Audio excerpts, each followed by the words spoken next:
Get caught in a net with Annette.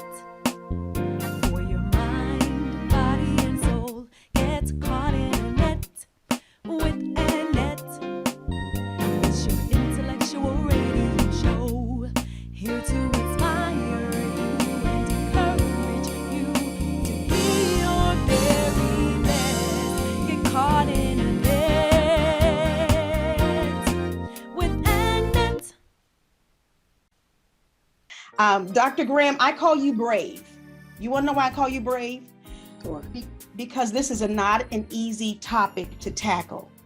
And it is not an easy topic to broach, to approach, to discuss. But you have done just that. And I know that God has instructed you to do just that. And so we're glad about it. Well, I am.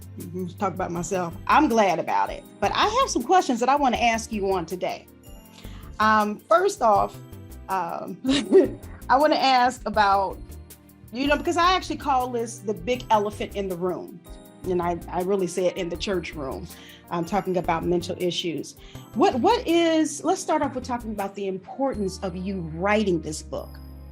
To you, what was the main important reason, or just talk about its important in its entirety, if you will.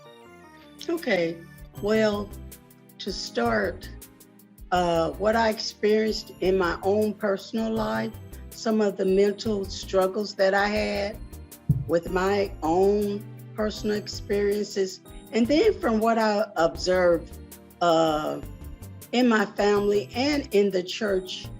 And you know how we spiritualize everything.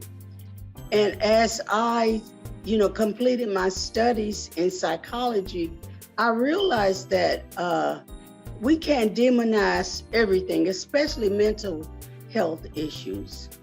And I noticed and I recognized some of the symptoms of some really obvious and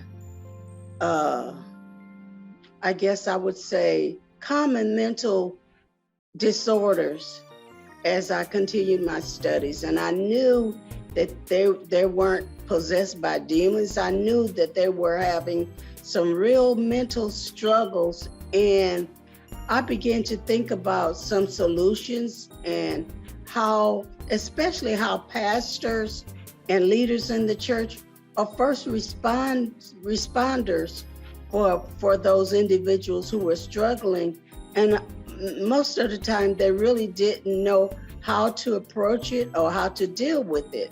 And what I advocate in the book is not for preachers or pastors or leaders to necessarily get credentialing for to deal with mental disorders, but at least be prepared to offer some resources or some support, and we don't see that a lot. And so that is the main reason that I wrote the book. But in your expert opinion, as far as common mental disorders, which ones would you really say that you could probably find in the church?